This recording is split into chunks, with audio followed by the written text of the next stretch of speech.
You are watching The Skeptic's Guide to the Universe, your escape to reality.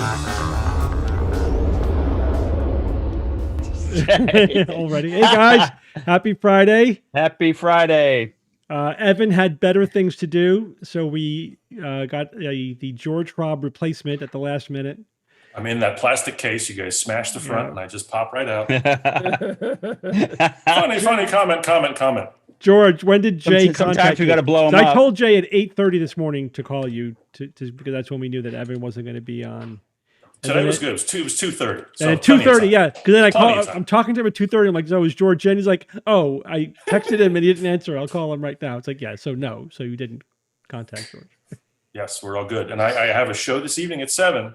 So I thought, well, I should. So yes, I'm here because this is the most important thing in my life right now. Is it a Zoom show or is it actually? No, it's a YouTube. My YouTube show. YouTube. My YouTube show that I do every couple of weeks. Yeah. Oh, okay. This is one 7 songs. Now it's called. It used to be called 13 songs. Now it's called 7 songs. Why'd you cut it to 7? I found myself. I was rushing too much. Laziness. Absolute laziness. Yeah. It's just ennui.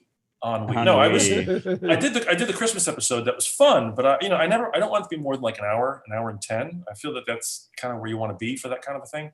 And I just felt like I was rushing and I was like getting to the next song. I wanted to talk about this cool thing that happens, but and it just felt like tight and thing. And I want to be able to talk about the tunes because that to me is really interesting. And I think what differentiates my particular little show from maybe other concert shows you might see on YouTube is I get into the song and talk about the theory and the trivia and whatever. So I'm going to try 7, see how that feels. I figure, like 8 minutes a song, including the song, should be just enough time to kind of. I think that's a good idea. Dive. We'll see. It's a good idea. Yeah, today is odd meters. So all the songs are going to be in odd meters. I tried to find songs that are deceptively singable, stuff that you might not even realize are in odd time, but actually are in odd time. So can you give us an example? So they're like, Jay, they're like really under 3 feet. Odd meters, really odd ones. Yeah, right. It's like 3.1 meters. Could you drop one of the titles of one of the songs? Well, for you, Jay, I'm doing a Sting song. Yeah, which one? Which is in 5. What? It's called 7 Days. It's oddly called 7 Days, but it's actually in 5, which I thought was really neat. And the entire song is in 5. Some songs, the chorus might be in 4. Video problems, 3. guys. Yeah, we know Ian's working on it. Okay, sorry. There we go. They can hear us though, is that right? Yes, we're back. We're back. Okay. Anyway, so that's one, and it's you might not necessarily know that the particular song It's from 10 Summoner's Tales from 1993, and you might not realize it's That's a great album. but it's a fantastic record. album. Fantastic record. And a couple different things like that sort of, that don't necessarily you would go, oh, there's like a Beatles tune I'm doing, which is strange, and not necessarily the stuff you would think I would do for an odd time kind of show. So yeah, 7:00 tonight on my YouTube channel. What's your YouTube channel? It's Facebook. If you just do George Robb on YouTube, I'm the only thing that comes. You're up. the only George Robb on YouTube. I'm the only George Robb on YouTube. Yeah, we're gonna pivot. We're gonna pivot from the world of George Robb. Well, let's talk about the 12-hour show. Oh, for Christ's sake! Okay. Before you pivot, so George will be joining us for the 12-hour show. And that's right, for the whole thing. What? Yes. What? Didn't Jay tell you, George? He's going to call me that morning. Yeah, Saturday morning. George, what are you doing today for the next 12 hours? Can you fill 4 hours of the 12 hours with something? Just whatever, something, come up with something. Sure. Yeah. Steve, you want me to explain to you what happened? Like, I don't like calling George at 9 in the morning. I don't call anybody at 9 in the morning because some people, especially now, a lot of people are flat out sleeping. 9 in the morning? I've been up at 3 hours.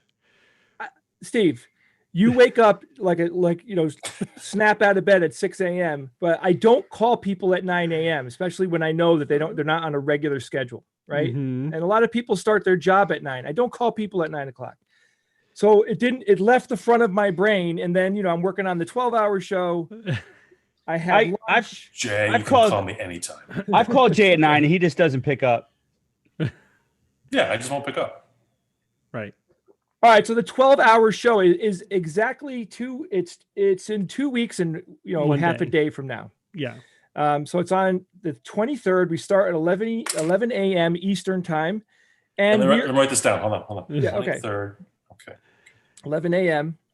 Yeah. Gotcha. George, you'll be there. Now, what? We had an incredibly serious discussion about the virus and about, what do we do? What are we going to do? Like it didn't fade. We had 4 months since we brought this up and it didn't fade. It's worse now than ever. So what we came up with was, one, we're going to try to limit the number of people in the SGU studio as much as possible. 2, I purchased plexiglass dividers today. 3, we're going to have a fan that is blowing air out. Good of ventilation. The studio. Yeah, good ventilation, which lowers the viral load if there is any virus in the studio. 4, we're starting today. We're all going to double our efforts of isolation. I'm going to be on double secret isolation. That's right.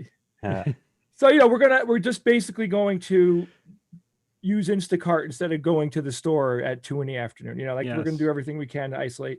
Steve got his first shot already. I did. I got my jab yesterday. And Steve's the biggest vector here. How you feeling? My arm really hurts. Really hurts? Yeah. The whole arm or just a spot? Or a good, my deltoid, all right here. There's definitely a pretty good local inflammatory reaction from the injection, which is what everyone who is telling me, who got it before me. So why is that more? Why is it so dramatic compared to the? I got the Moderna vaccine. I just think that these mRNA vaccines are just more. Right. It's got to be mRNA. Yeah. It goes away in a day and a half or whatever. Plus the fact that they jab it in your arm. Yeah, the stick. The stick itself was not bad. The needle is on the end of a sledgehammer. Yeah. Steve, this needle will penetrate. This needle will stick. Harpoon gun. So in 2 weeks, Steve, what will you be? 50% immune? Something like that. I'll have partial immunity, which will probably plateau in a couple of weeks. And 2 weeks. Oh, he was vaccinated. Yeah. 4 more weeks and I'll get my second jab. Oh my God. In the other arm. That reminded me of that thing from Jurassic Park. Remember when Newman gets out of the car? That whole scene with him, I love that actor. And his angry, nervous voice is hysterical to me. And that canister is still there somewhere. Yeah, that's right. It's still there. He dropped it. No one picked it up. It's still there somewhere. So we created our protocol. We have other things that we're debating on doing right now, but we're going to be extraordinarily careful. We're trying to do everything that we possibly can. But the real thing here is, as the producer of this show, I know that if we're all home, it won't be as good is if we're in the same room. It just changes the chemistry. It changes the vibe. You know, jokes are delayed when you're not in the room with each other. Things don't feel right. So we're doing everything. Yeah, if we were all like in a Zoom Brady Bunch thing, that would suck. For 12 hours, Steve, we've got a lot to do. Plus, there's in-person stuff like George and I are doing our. You can't do the taste test over Zoom. Yeah, I get it. Taste test. We have awesome, interviews planned where they're not really interviews. They're going to be more like we're doing something with guests. So we're going to do an event of some type of thing that's going to happen with all the different people we have coming on. Interpretive dancing. Hey, someone asked, when's the 24-hour show? And the answer is that it's entirely... Right after the 12-hour show. The day after. It's up to you. It's up to our listeners. There we go. Who, when we, as soon as we cross 5,000, then we'll schedule the 24-hour show. 24, man. And let's see where we are right now. What is the threshold we've crossed to do the 12? The 12 was for what? For 4,000. 4,999. I say we like it's me, but but use. Wow, you're part of the extended SGU family, George. Ooh, I'm like an add-on. Yes, like a second cousin once removed. I don't come in the box, but you can get me extra afterwards. It's aftermarket. The redheaded stepbrother. So the show is it's to show appreciation for our patrons. Yes. So you don't have to be a patron to come, but it is specifically to show appreciation for them. But there's going to be some patron interaction. So we're gonna have the quizzes. We're going to have patrons are going to be able to submit images of themselves that we'll show on the screen. If you're a patron, you'll get a message from me very, very soon explaining a little more details of stuff, but it's still going to be exceptionally enjoyable for someone who isn't a patron. So invite everyone that you know. It's fun for the whole family. Yeah. So Jay, the fan that's going to be aerating the whole place, is that a Patreon person, or is that someone that anyone can bid on that? Or at least one guy with a fan blowing the air. He's the fan with the fan, right? Yeah. Okay. Hey, should we show that video, that secret video that I sent you? Which one? Yeah, we could show it. Why not? We got stuff cooking. We got a lot of stuff cooking. You know how this is. So, are we giving a peek? Yeah, we're giving a peek, sort of, to at least a section of it. So last Nexus 2020, we did a little VR space. So we have a VR space again this year, and it's open for everybody.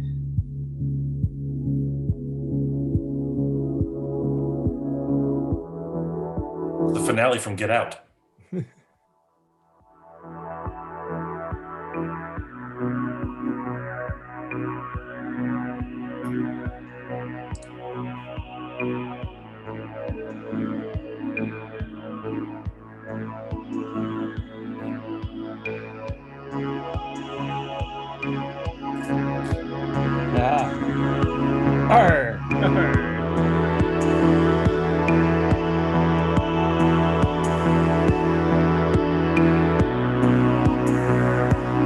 That's where you can see the show.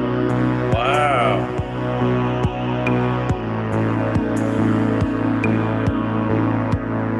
So Ian, explain this. Yeah, what did we just see? This video is 2 hours, Bob. Just relax. All right, good.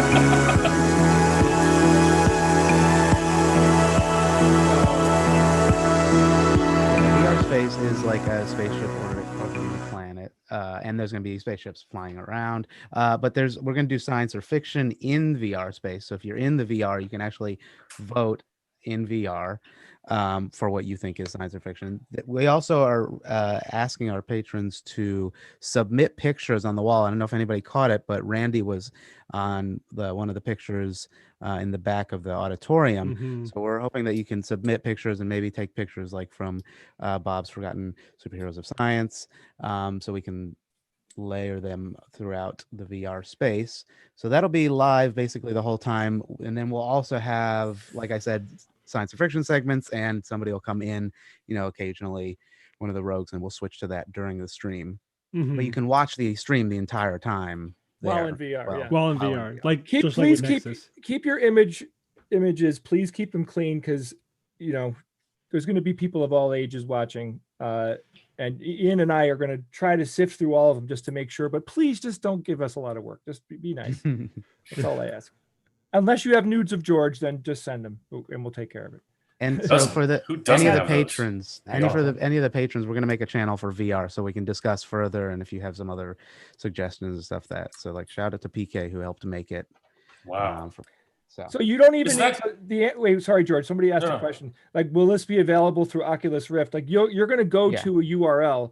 Any VR headset you have will work.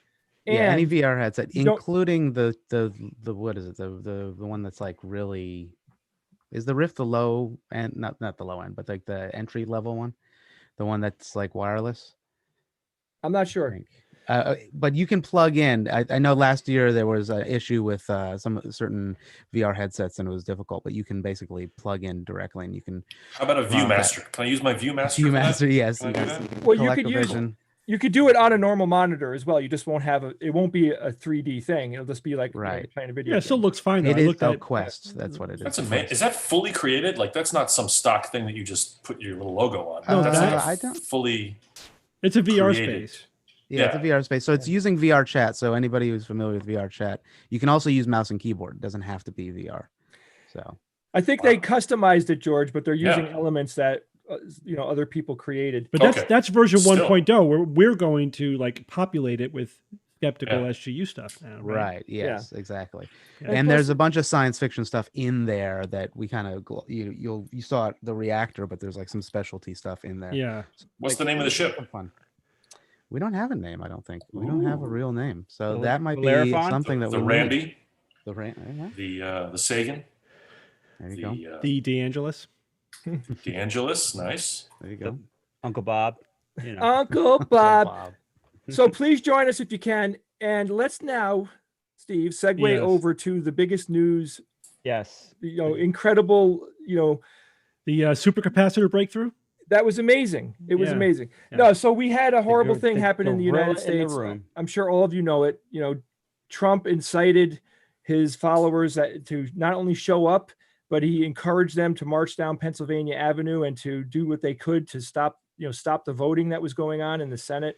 At least he went with them. At least he kept his word. And he went with them like he said he was going to. He was with them in spirit.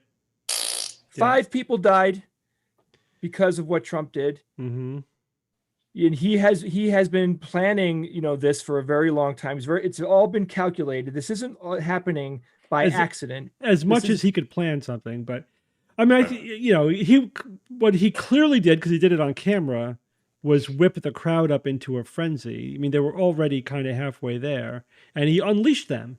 And then, what's the word for that? Isn't there a word for it? It's like incite something? Yeah. Yeah, that's the right. Yeah. And then is there a law about and insurrection, by the way. But don't forget, Giuliani also said he also mentioned things like is it? Combat justice, trial by combat, trial by Let's combat. Determine the next president by trial by combat.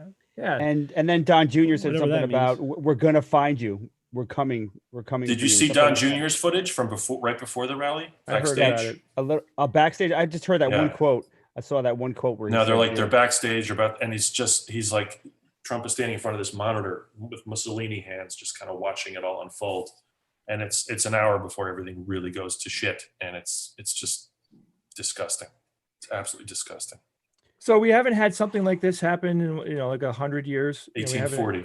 Yeah. Okay. So quite a long time ago, in this day and age, it's remarkable to think that a democracy that has been stable and been healthy, relatively healthy, but a functioning democracy, and it could be easily overturned by, possibly almost overturned by a complete scam artist, piece of shit human being that is so obvious to half of us that he's a scam artist, so obvious to half the country that he was no good, up to no good, meant no good, and actually did no good throughout his 4 years that he sat in the most important seat in the country.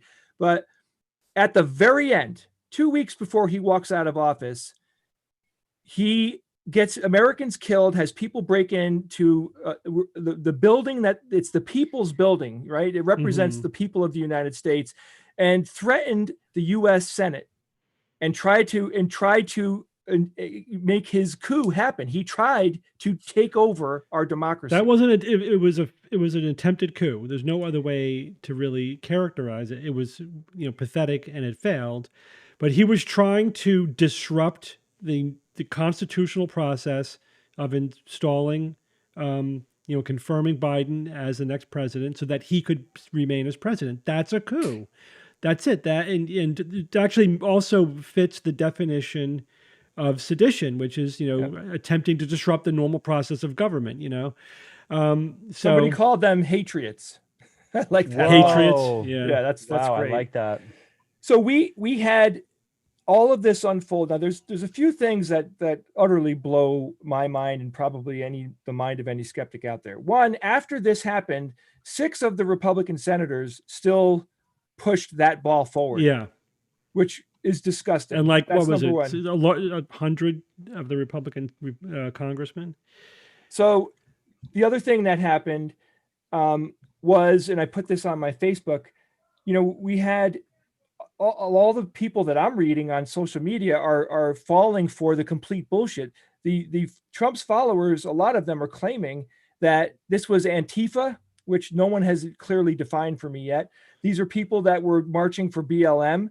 This is what they're claiming, that those protesters were actually people that were put there by Democrats. The doors were left open to embarrass Trump.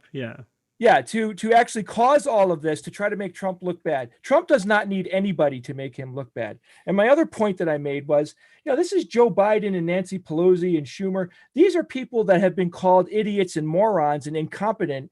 They're saying that Joe Biden, has Alzheimer's or has a mental, dysfunction. But these are the masterminds that can orchestrate thousands of people to buy all of this Trump gear and show. I mean, please, it is an absolutely absurd thing. And I think my stance is I am being very vocal about it now. This is way too much. It's way too far. And you don't have to be rude, but you need to tell people when you read this on social media, tell them they're wrong. Tell them to answer these questions. Why did 60 court cases get lost? Mm-hmm. Where was the evidence? No evidence was given. Why did the Senate reject to even hear it? Why did the governor of Georgia and the Secretary of State of Georgia, who are Republican, tell Trump, we looked into every one of your claims and we found nothing? Why did the FBI say that they looked into the claims that rioters, there was a lot of rioting happening during the BLM marches, and they found out that it was white supremacist groups that were causing the damage? This is our FBI. This is our Senate.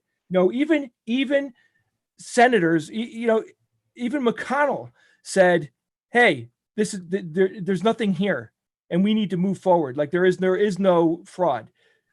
It's absurd. The fact that every time any one of them, any Republican says, this is bullshit, they become the enemy. Like to what end? Well, this is the climax of something that's been happening over the last 30 or so years, that made it possible. This is what happens when you go from just sort of spinning the news to favor an ideology or your tribe to completely rewriting reality, to gaslighting people, and so the right-wing media has not they go beyond spin to creating an alternate reality. Yeah. And Trump lives in that alternate reality. He's also a con artist, and so he's very comfortable with just inventing reality as you go along, because that's all that matters to him is what you claim, not what actually happened. He has like a pathological indifference to the truth. And so he wants to have won the election. So in his mind, he won the election in a landslide. If he says it enough and loud enough and intimidates enough people, that will be reality, because that's the way he's lived his life. And and it is absolutely pathological. The problem, almost the bigger problem is, of course, the millions of people who believe it, who are buying the con, because none of this would mean anything if that didn't exist. But also the politicians who cynically know it's nonsense and are going along with it for their own personal political, careers. To not be primary, basically. Yeah. Exactly. Nothing else. Because they fear Trump, which is exactly what happened with Joseph McCarthy and the communist, hysteria in the 1950s.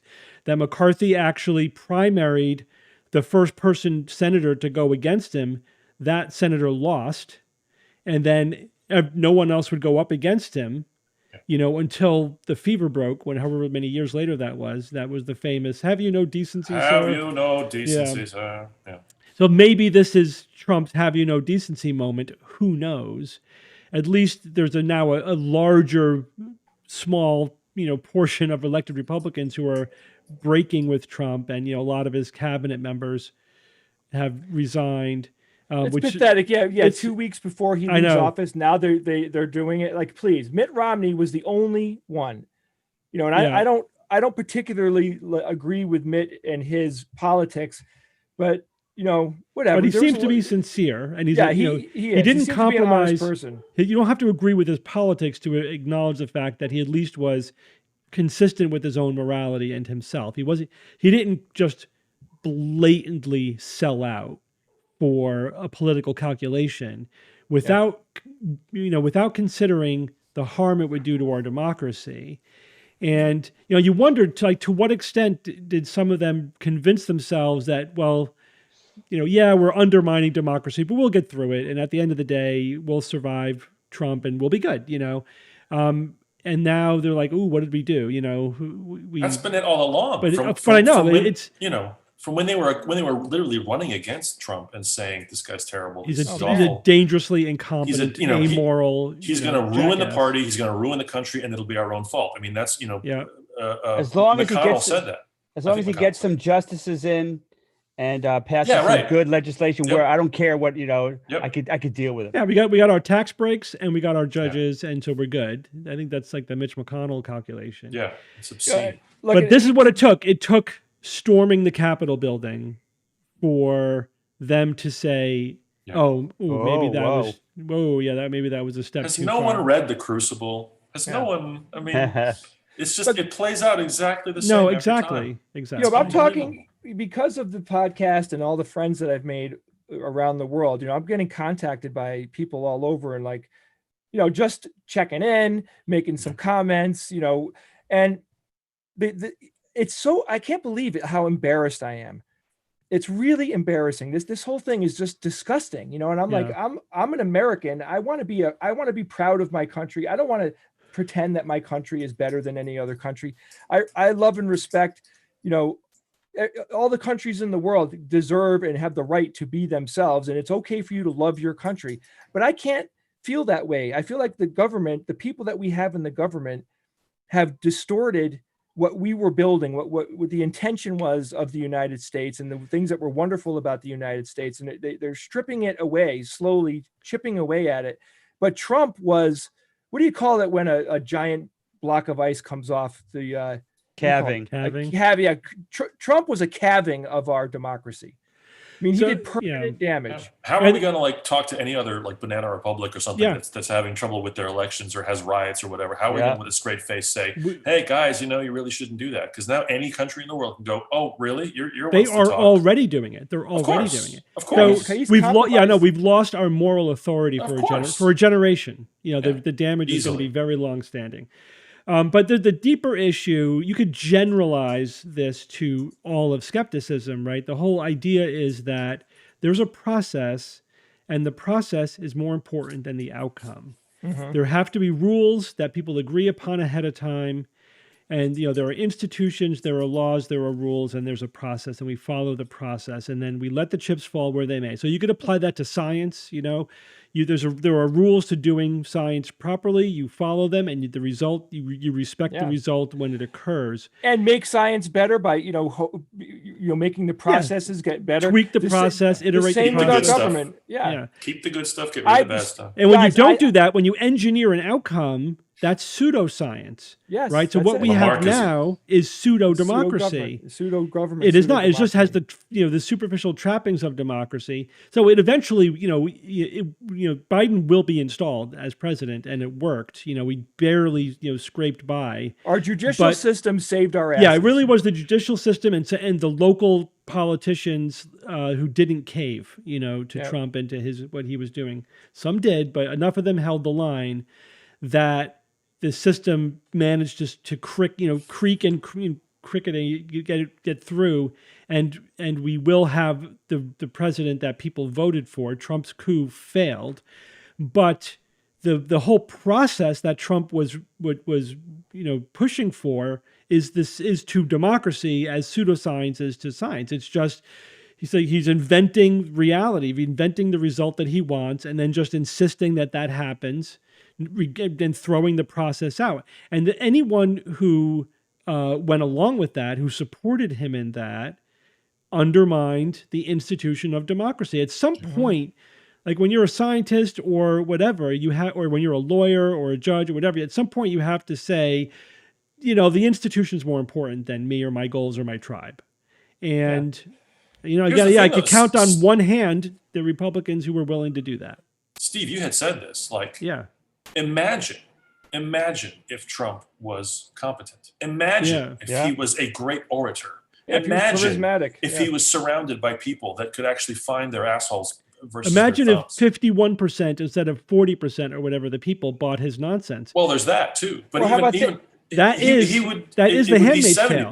That's the Handmaid's Tale. Yeah. Completely. Well, how about this? How about if the pandemic didn't happen? He would have won the election. After everything he did before that. It's hard to say, but it would have been closer. It is hard to say, but it would. I think he would have clearly won it. The fact that 300,000 people, 350 now, but at the time when we were voting, it was high 200s, so almost 300,000 people had died. The fact that all of those people died, and the vote wasn't like ridiculously in favor of anybody other than Trump is disgusting. If he had handled the pandemic in even the most, oh my God, no, I agree, mildly competent. I agree. He would have been more likely to win. That's why they're so stupid. If Trump actually in February or March, if Trump turned to Fauci and said, "I'll do whatever you say," and then literally played golf every day, put a mask on, played golf. Yeah. Like he would be sitting in that seat laughing right now, but he couldn't. Thank God he couldn't get out of his freaking way. So, he hasn't been to a COVID task force meeting in months, 6 months. He doesn't give a shit. He's checked out. Care. So I listened to the 1 hour discussion that Trump had with the governor of Georgia and the SO. The Meisterburger Ratzenberger.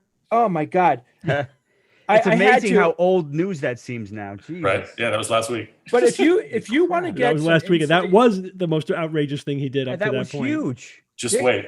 It gave me really intense insight into him, because you see lots of different faces of his during this. Like in the beginning, he's trying to be really friendly and charming and using the people's first names a lot. And then he gets a little more frustrated and he starts to turn on a little, like you could be in trouble. This could be hard for you guys. And then he straight up, starts trying to strong arm them. And he was a mob boss. Yeah, absolutely. That was a mob boss call. What shocked me, Jay, was how level he sounded. It's not the rantings of a madman, panicked, cornered rat saying like, "You got to do something." You listen to those Nixon tapes. Listen, right? see, and Nixon's there. Nixon's just like, "Oh, we're gonna do it. It's crazy. The Jews." Yeah, he's strawberries. Out of his mind. Strawberries, right? Exactly. But this is like he was so like, well, this is what I need. And I'm thinking, this is a guy who is fully aware of his sort of circumstances and what he's doing, and should be completely held accountable for what's transpired. Yeah, absolutely. There was an argument that I was kind of halfway buying into, like Steve and I were talking, and this was months ago, but what's the best for the United States? Do we really want to take an ex-president and run him up the flagpole? And there's a lot of implications and things that could be very bad about doing that. Now, after what he did, yes, we need to disassemble him. Him and his family and his lawyers and all that. The machine. The whole machine. Go away. Yeah. That's one of the reasons why government is there, is to get rid of people like this. And somebody said something in the chat to clarify. I'm happy that Trump failed at handling the virus. I'm happy that Trump was so incompetent. It became obvious to a lot of people that his incompetence played into the hands of the good guys. Now, of course, we wish that the pandemic was handled competently and only 50,000 Americans died rather than 350,000. Of course, that's different though than saying, what would have happened had he done that. You know what I mean? It's not like the Schadenfreude. We're not saying we're glad that happened. It's just we're lamenting the fact that it wasn't obvious from all of Trump's other failures that he shouldn't be reelected. That the idea that he could have been reelected were it not for the pandemic is shocking. I don't know that our democracy would have survived 4 more years of him. No. 4 more years of him installing lackeys into all of these positions and threatening, members of his own party, et cetera. Now imagine replaying this same scenario, but after 4 more years of Trump insinuating, this is again, I've heard from multiple experts, in interviews and in articles, et cetera, on how democracies fail. And this is by the book. Mm-hmm. This is exactly what happens when democracies fail. Just Trump got so far, in 4 years. Somebody more competent could have gotten all the way in 4 years. But Trump got, would have needed 8 years or whatever to get that far. But I honestly think it's, again, if it were a few more years into this would be The Handmaid's Tale. And I remember watching The Handmaid's Tale, a few years ago. Yeah. Thinking it was entertaining TV, but I'm thinking in the back of my head, this would never happen. This kind of. And now I've revised my opinion. We came damn close to that happening. Martial law, all kinds of suspension. Yeah, again, all it would take is habeas corpus. And, if Trump was just a little more popular than he is, we were there. If he had eked out a victory, this time around. So somebody talking about, he was saying this is what happens to democracies. They transition from a true, an imperfect democracy to, I think, what they call the competitive autocracy. Yeah. Where it's you have elections every 4 years, and it seems like you're doing it the right way, but the power's entrenched, and you're not, you can't, basically the main party can't lose. They just can't lose. So you get single party rule. Yeah. You've rigged the system to the point that you have pretty much single party rules locked in. Russia and Putin basically has right. that I mean, and that's like through voter suppression. Really, we're heading there, right? Autocrats. And gerrymandering. I mean, they're doing it. Yeah. Think about the fact that think about this. Biden won by 7 million votes in the popular vote. 7 million votes. But 40,000 of those votes would have turned the Electoral College victory. Think about that. He had to win. He had to win by 7 million votes to lock in an Electoral College victory. That's got to go. Yeah, it's got to go. It's got to go. Yeah.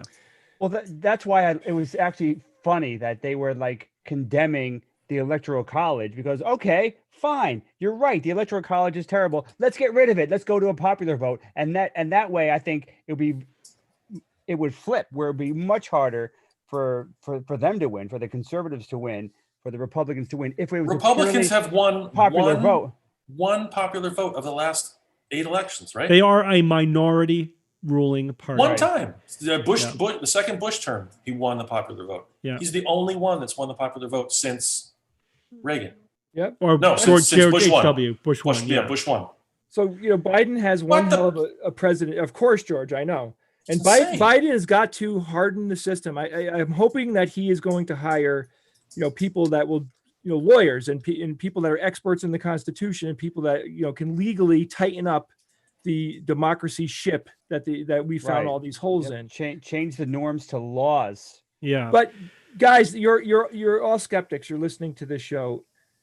This is when we need to be the adults in the room. As much as you want to scream at people and call them bad names, look, I want to so bad. I can't take it anymore. But you've got to be the sane voice in the room. We've got to get back to some normalcy, and it's going to take a lot of chipping away. And you can't be the guy that's on Facebook or wherever you're chatting with people, calling people a-holes and doing all that. It doesn't work. It just doesn't work. If you're doing it to blow off steam, realize this: whoever you're talking to, you're making them one more step further away from getting closer to reality. When you get that dopamine rush, calling some jack off an a-hole, right? Just try to be the person that states the facts and ask them to give you answers. Why didn't Trump and Giuliani and his legal team, why didn't they present evidence? But here's the other part of that, though, Jay. Yeah, but Hillary. But those emails. So, and Trump was doing that. He was like, "What about all the Antifa BLM riots this summer?" It's like, they didn't storm the Capitol building. But anyway, think about this also. The other thing that's been happening over the last 20, 30 years is especially on the right, think about what platform Trump ran on. It really was owning the libs. That was really it. The Republican Party now is organized entirely about demonizing the other side, not a positive agenda. They have their couple of things like lowering taxes, whatever. Although, Trump sold them out on pretty much everything else. Free trade, nope, that's out the window.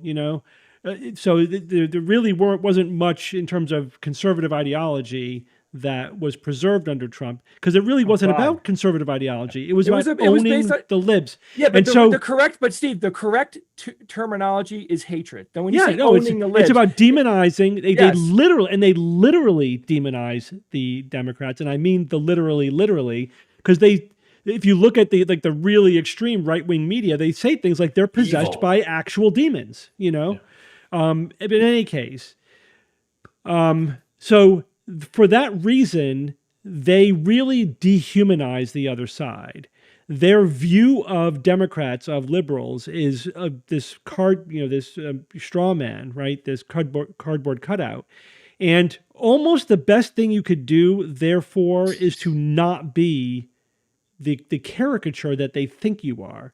Yeah. So being a reasonable, rational, nice person actually does a lot to diffuse the propaganda that they're primarily operating under, which is all about a negative impression of Democrats, not really even a positive agenda for what they're doing, because that's just whatever the great dear leader says it is today, Mm-hmm. They come out, but when we look at it, you look at the TV and the riots. I mean, those are the extremists. Yeah, legit. The people that drive 20 hours to get to that rally, those are the extremists. Of course, it's the tip of the people that I argue with, some of them are like extended family, some of them are people I went to high school with, some of them are past co-workers. These are largely not bad people. But they still think we're assholes, Jay. Yeah, even these people who, outside of this context, are nice, friendly people that we really like, when this topic comes up, they turn into massive assholes. Yes, I agree. Who think that we're morons. They think that we are childish, that we are infected with Trump derangement syndrome. Their entire reason for being, and they've said this to us, why do you support Trump? Why are you? Because Democrats are evil. If the Democrats say it, it's wrong. It's all about the Democrats being evil. And if you're a Democrat, then you're this, you're that. They give this long list of things that they think that we believe or that we're for that has nothing to do with reality, because they've pigeonholed us with this demonized label that they have. If you're one click to wherever they are politically to the left. Yeah, if you're one click to the left of them, you are a libtard. And that's it. That's the world that they say. I've said to people, I'm moderate. And they say, you don't even know what you are. Yeah. It's like that joke, Steve. It's like that joke. What, you're a lapsed Methodist? Right? Those two guys meet. They're identical except for a subtle difference in their religiosity. And heretic. Yeah. Yes. All right. So here's the other thing. One more thing about that, Jay. The polarization is partly getting bad because of gerrymandering, right? So when you gerrymander a district for like a congressman, what that means is you make it so that you pretty much like you can't lose, right? They do it for it's a little complicated mathematically, but they do it so that even if like the one party has 60% of the voters, the other party has 40% of the voters, they'll actually get 80% of the seats. They slice and dice the electorate up. But it also means that most congressmen are in safe seats, right? Like you're a Republican in a Republican district. You don't have to worry about running against the Democrat. The entire election, therefore, is in the primary. And primaries favor the extremists. And so for this reason, this is why the House is becoming so radicalized. It's much more than the Senate, where you got to win statewide. When all you have to do is win in a deep red or deep blue district, all you care about is not getting primaried from the right or primaried from the left. This pushes the candidates to the extremes. And that is forcing this polarization. Yeah. There's absolutely no reason for them to moderate at all, because they're never going to get defeated. And that also comes from the fact that voters, we get the politicians we deserve, right? We get the politicians we deserve. We are not punishing our politicians for being immoral or for putting, party above the country or above the process or the system or the institution or whatever. We are not punishing senators for ceding power to an imperial president, whatever. And so we are creating this by voting for assholes, right? But we do that because we're voting for our tribe. We're no longer voting for the person based upon characteristics that we need. Yeah, voting for the left or the right. It's binary. It's a stupid binary system. And policies are relevant. Right. Right. I mean, and I think essentially irrelevant. We learned where the line was a couple of years ago with Doug Jones in Alabama, right? So basically, you got to be a pedophile in order to lose your party, right? To lose this was a deep red state, and the Democrat won over the Republican because the Republican was basically a pedophile, right? So that's where the line we figured out through trial and error where the line was. So far, that is only that's the only apparent line that there is, so you can't cross. But the good news, we have, the good news for the world, I know that because everyone's watching and a lot of people care about this. As bad as it is, Biden and Kamala won. They're going to be seated in 2 weeks. Georgia. We have 12 days. We held on to the House, and now we have the majority in the Senate. Yeah. And when I say we, I don't identify as a Democrat or a liberal. I'm a person that looks at everything, and I pick my topics. I pick my stance depending on what the topic is. Well, right now, Jay, there's basically two political factions in the United States. There's the pro-democracy and there's the anti-democracy. Yeah, and I'm pro-democracy. Yeah, so when we say we're talking about the pro-democracy faction, not the pro-autocracy, whatever, authoritarian, faction. And I think that, it crosses party lines, although it's pretty asymmetrical. Like we know that the Republican Party is largely now the party of minority rule, autocracy, and authoritarianism. And the Democrats, their primary agenda now is just fixing democracy and defending democracy. Just fixing it. So basically, they have 2 years to get their shit together. They have 2 years to try to straighten shit out enough that the big problems will be fixed. They're not going to have the ability to do what really needs to be done, but they'll be able to, I think, move in the right direction. So let's move on to happier things. Okay. Yes. So George has to leave at 6, and and Bob, we're not going to go ish. Yeah. So we could do the quiz right now. Quiz right now, because George might enjoy it.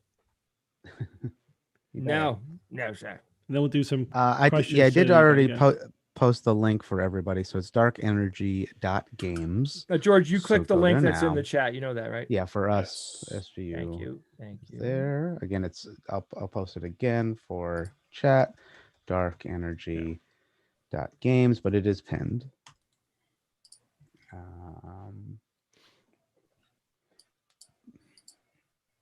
True. Have people Blue. No. 13.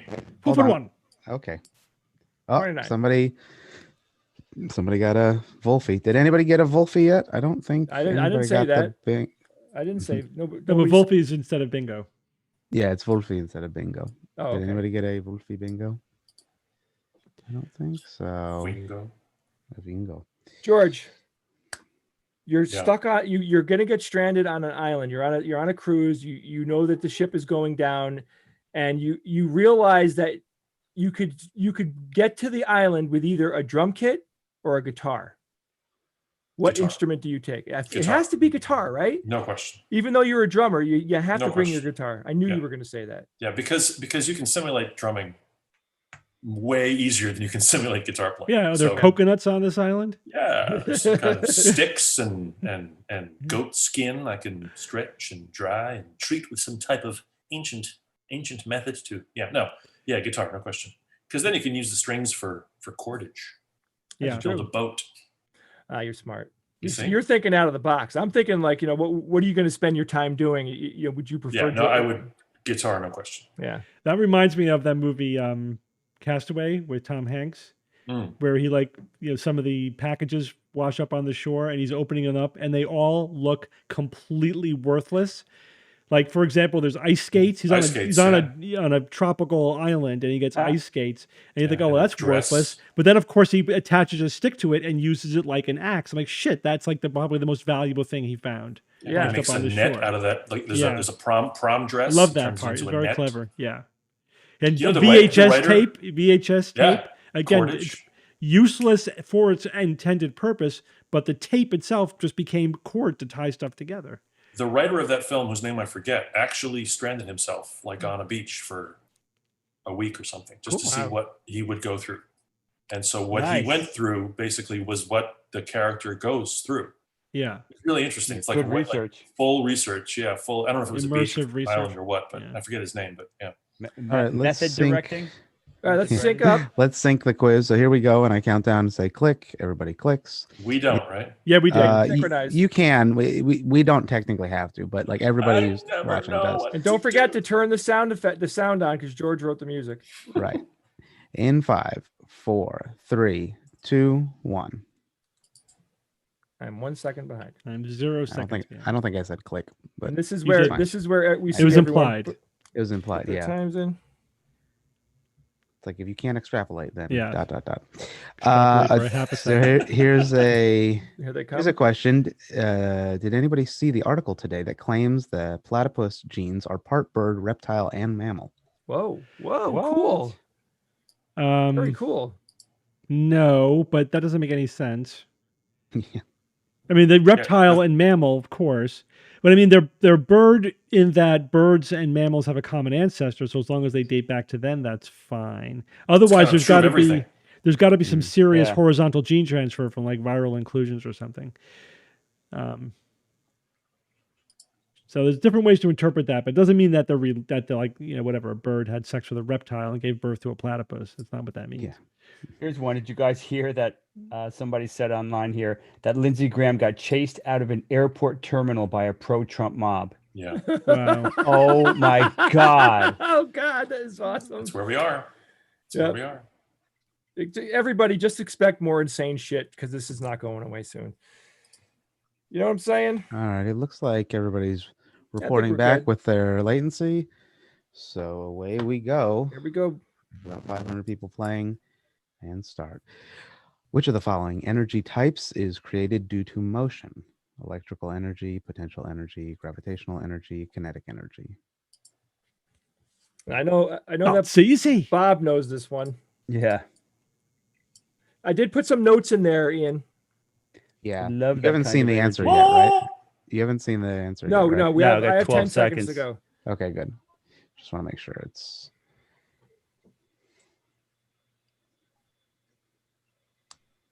I like that music. And that's the answer, right? You see it now? Don't say it.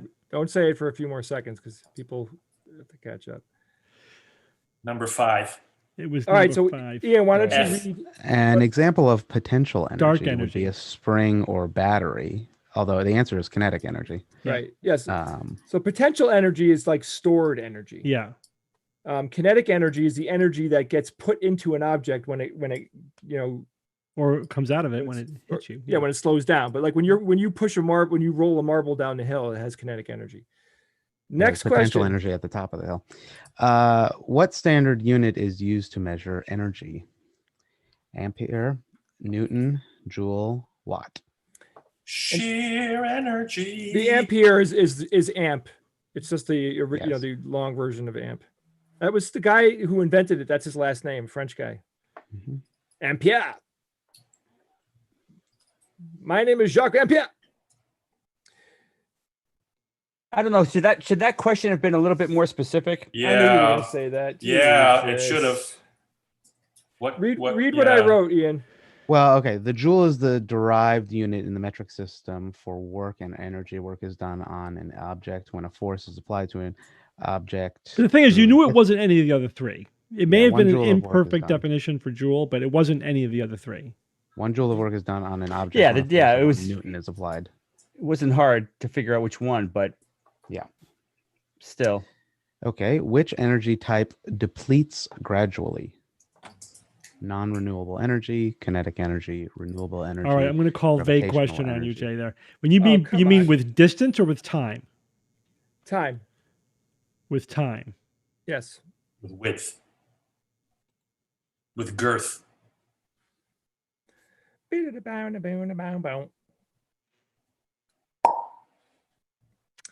think that was a vague question still. Well, I don't know about that. I mean, the bottom line is it can't be kinetic energy. That's why not? Right? If you roll something, it'll slow down over time. It gets depleted over time by friction. But all of its potential energy gets transferred into kinetic energy, right? But once it has kinetic energy, it loses it over time due to losses. Well, look, I think doo-doo is right. It's a game. Here's another one for you, Steve. Okay, thank you. Yeast is a ... animal, fungus, plant, bacteria.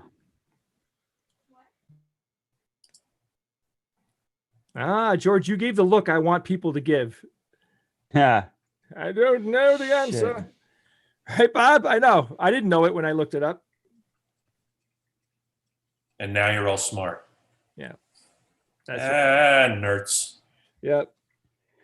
That was my second choice. Yeah, it's always the second choice. It could so easily be plant, bacteria, or fungus. You know what I mean? Not bacteria. Yeah, it can't be a bacteria. Why not? Because it's eukaryotic.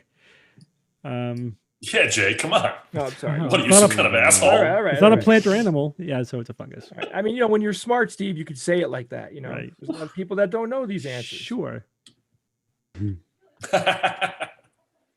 Okay, this is a good one.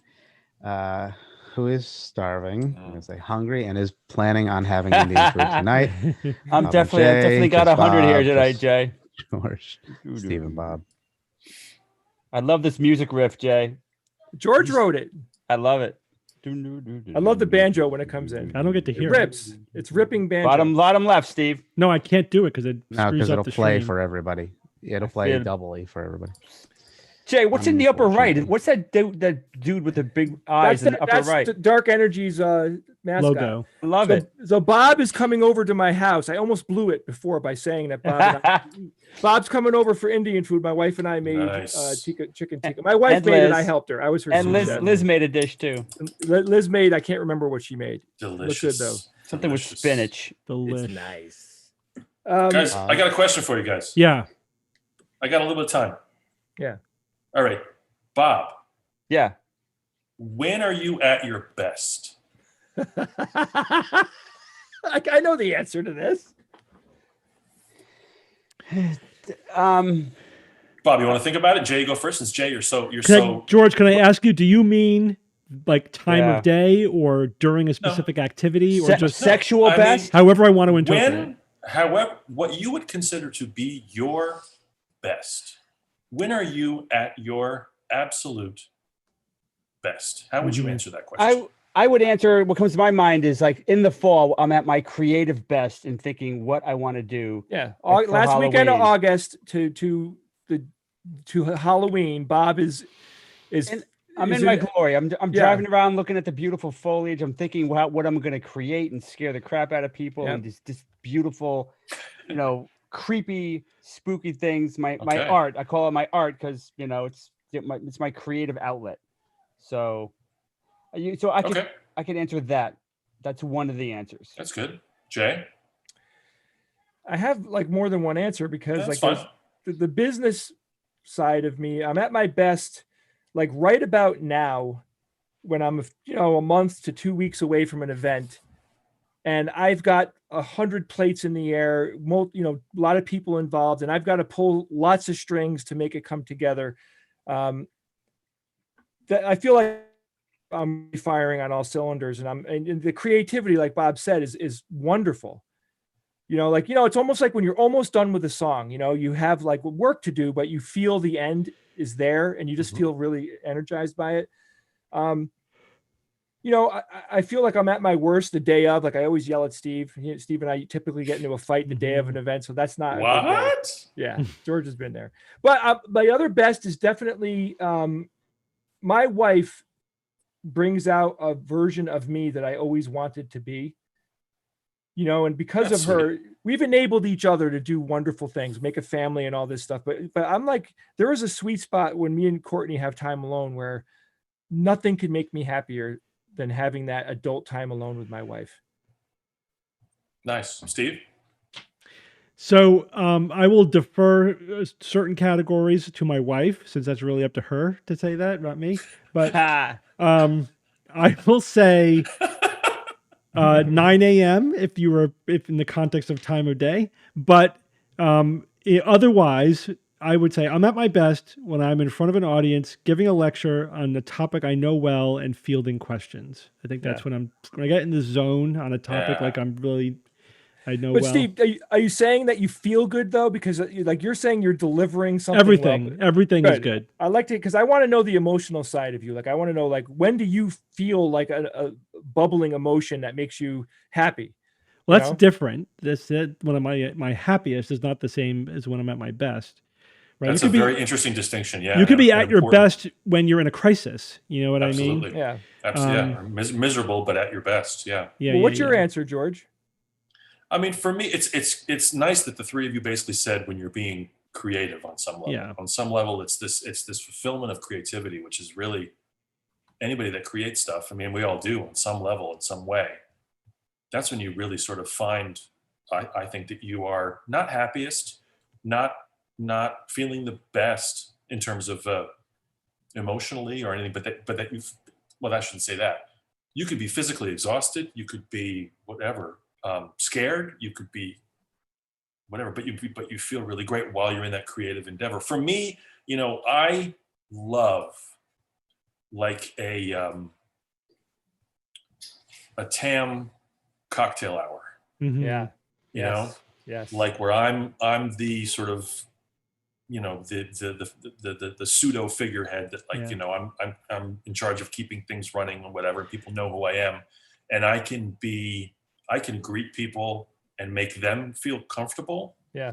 As the sort of semi-host, without worrying that I'm overstepping or I'm intruding on someone or that like I'm being inappropriate, because I'm saying, hey, good to see you. Where are you from? And I'm not. It's like that's the gig. That's the job.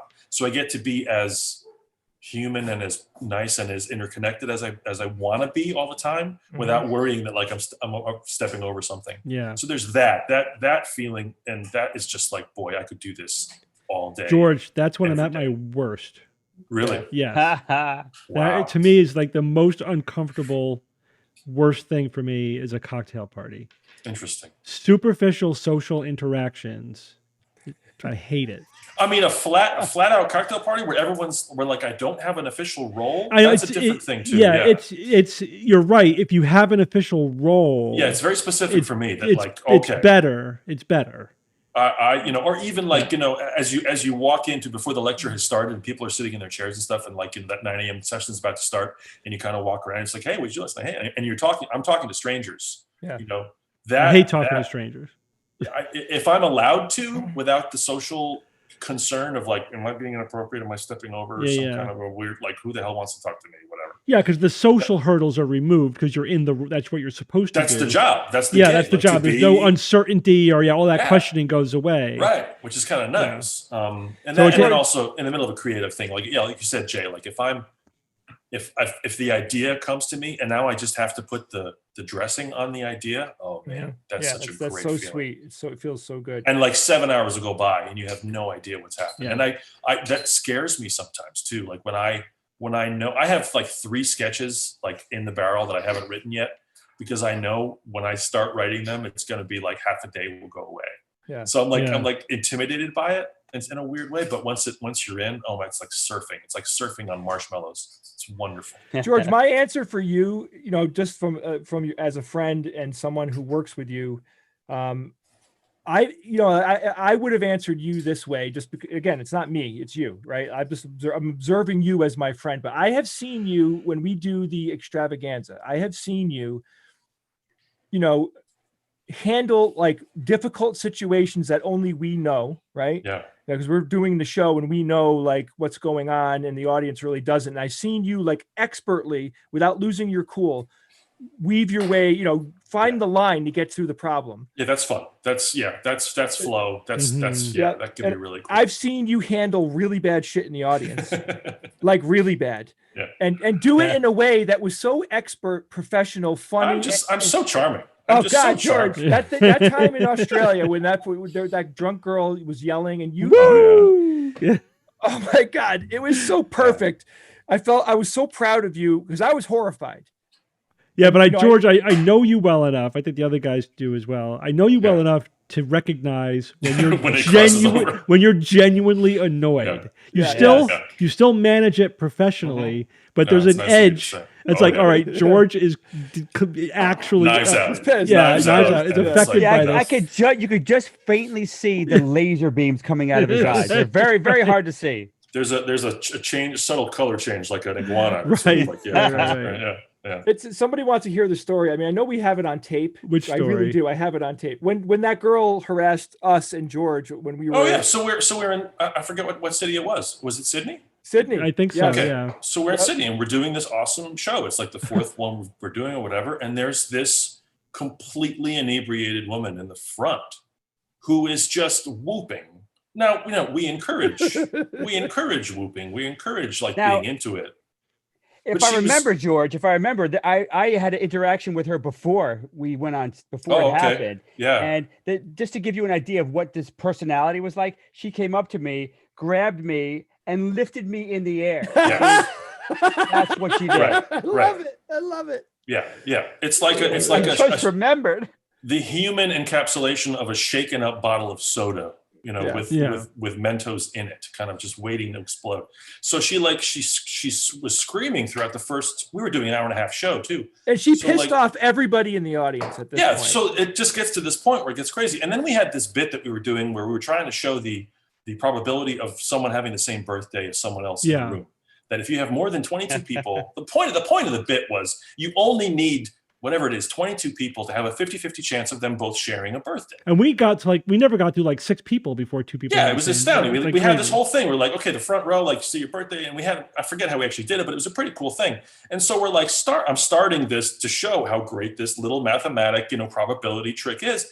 And she just starts yelling out that it's a birthday and you only need 20 pay, And I fucking lost it.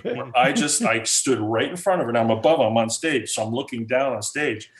And I'm like, that's the point of the bit. Shut the fuck up. And just went off, and pulled off. And the thing that upset me the most, right? And I think she finally quieted down because I think her friends kind of were terrified. Well, the audience started yelling at her. Well, yeah. I mean, this is an hour in. This is not right. This is the 6th or 7th interruption. Everybody was warmed up. The audience was in a good mood. And she was basically harshing everybody's mellow. Everyone was like, just shut up. Let's do this, But then after the show, she wants to take a picture with us. And I'm like, no fucking way. I am not taking a photo with this person who has interrupted the show. And we ended up taking it. Steve, you're just like, we should take the picture. Let's just take the picture. So we took the picture. And I might have made a gesture. You might have done that. I might definitely have done that. Yeah. So I know it's just there's people who add energy to the show, and then there are people who suck it away. And this is just somebody who's just sucking it away. And this is the third time we were doing it, I think. And so it's not like we had done it a million times. So we were still a little bit raw. And there was the whole language barrier, with the Australian people. So it's performing in a foreign language, it's hard. Again, she's partying. I get it. Listen, of course. Yeah. But George, you did something to that show. You did a joke with this finger. You did something with this finger at that show that made me laugh so goddamn hard. It was kind of like mimicking masturbation, and I remember the entire audience completely lost it. I don't remember that. Yeah, and I laughed. It was a 10-minute laugh, Oh God, it was so freaking awesome. Anyway, sorry. Yeah, you guys, I know we're reminiscing about stuff that you guys weren't there for. Apparently a lot of people in the chat were there. If you're reading the chat. Right. I encourage watchers, viewers to ask themselves, when are they at their best? Because it's an interesting question to ask yourself and to see how often you get to be there. Yeah. I mean, it's you can also be best, taking care of your kids or just quietly reading a book. There's no right answers or whatever. But think about when you are at your best. That struck me a couple days ago. It's just like, wait a minute, when am I at my best? And I should want to be there a lot. And then also, is it like the best that you are being perceived as being at your best, or are you actually self-aware and saying, this is me at my best? Because they might be different things. Me on stage is fun and comfortable, but is it because I'm getting sort of adulatory vibes from people or attention? And then that makes me feel like, oh, okay, I have a reason to exist, and that's fine. versus like me alone writing a sketch is like, oh man, or a song. It's like, this is me at my best. So just ask yourselves that. Curious. Yeah. I mean, Steve's clarification was important because I initially started thinking of when am I the happiest? Like when am I feeling the best? But it is an output thing. I wanted to factor in the work thing because I find the creativity such a vital essence of humanity. Yeah. You know, it's like, it's important, you know, the fact that our brains have this ability to find, to figure things out and to create things because of the dissonance, right? Because our brains is not, you know, it's making stuff up because of the randomness of the way our brain, right? Steve, you know, I'm trying to say something that I can't really describe well, but we come up with ideas in our brain because our brain is chaotic. There's chaos happening in our brain, you know, like where do these amazing ideas come from? Well, it's a collection of your memories and your processing power, the way your brain processes power, and noise. The noise is the beauty of creation. Yeah. Although we're still trying to figure out what's happening in the brain when you're being creative. I don't know that we neurologically have a really good answer to that, but I'm sure has a lot to do with that. There's just a lot going on and something emerges from it. That's why I like to be creative with other people. I'm fine being creative on my own. Like I do a lot of things where I'm 100% on my own, but I like it better when I'm being creative with other people because that creates another layer. Yeah, another layer of bouncing ideas around. And what I find is when that's working, at the end of the day, nobody really knows whose idea anything was. It's kind of, you can't say this was so-and-so's idea because everyone added their little piece and was inspired by something somebody else said. Yeah. And, you know, it all gets in the mish. We just say it was Steve's. Yeah, so I just take credit for everything. But we just say it. It just makes it easier. You just have to make sure that you do the last iteration. That's right. Yeah, and then you take, that's right. Then you take credit for the whole process. Yeah. And we'll put the lights on. Yeah. The joke with Steve is he goes, no, that, but it's got to be yellow. Yeah. That's the joke. So, George, I love the question because you're making me think about.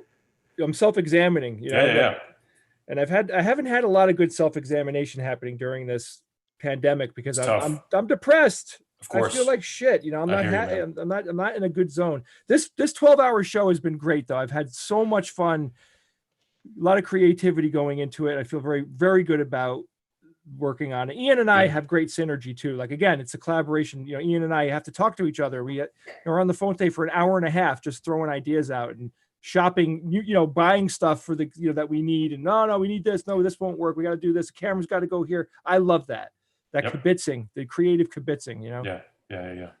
Super cool. All right, boys, I got to run. George, thanks for joining us. I hope everybody can tune in at 7:00 over there on the YouTube. Please come on over. The chat is really fun. People tend to comment all kinds of stuff. And if you're curious about what odd time is, how a bar of 5/4 or 7/4 or 11 or 13 works, come on over and I will explain it to you. Awesome. With such charm, it'll be, oh my gosh, it'll just be oozing. Oozing. Let's go be best. And Bob and Jay, you got to go eat Indian food. Oh yes. Yeah. Bon Steve, you and Joss aren't coming? No. We got Bob. You were in my bubble. That's it. George, good luck. Have fun tonight, brother. I'll talk to you soon. Thanks, got a lot guys. To talk about. Bye, George. All right. See you soon, boys. Good night, everyone. Stay safe. Yeah, we're gonna jump. So we're, you know, I think everyone might think that we're going for another 15 minutes, but no, we're gonna stop here because Bob's got to come over here because the food is waiting. And I'm hungry. So good night, guys. Thank you very much. Listen to tomorrow's show for details. I'm gonna hopefully Ian and I can sneak some details in about the webpage to submit things if you're a patron for the 12-hour show. If not tomorrow, then next week. And that's it. Good night, everyone. Please consider becoming a patron. Yes, please. Support us so we can help in our help way. Us help you. Help you. Yes, there it is. Skeptic's Guide to the Universe is produced by SGU Productions, dedicated to promoting science and critical thinking. For more information, visit us at theskepticsguide.org. Send your questions to info@theskepticsguide.org. And if you would like to support the show and all the work that we do, go to patreon.com/skepticsguide and consider becoming a patron and becoming part of the SGU community. Our listeners and supporters are what make SGU possible.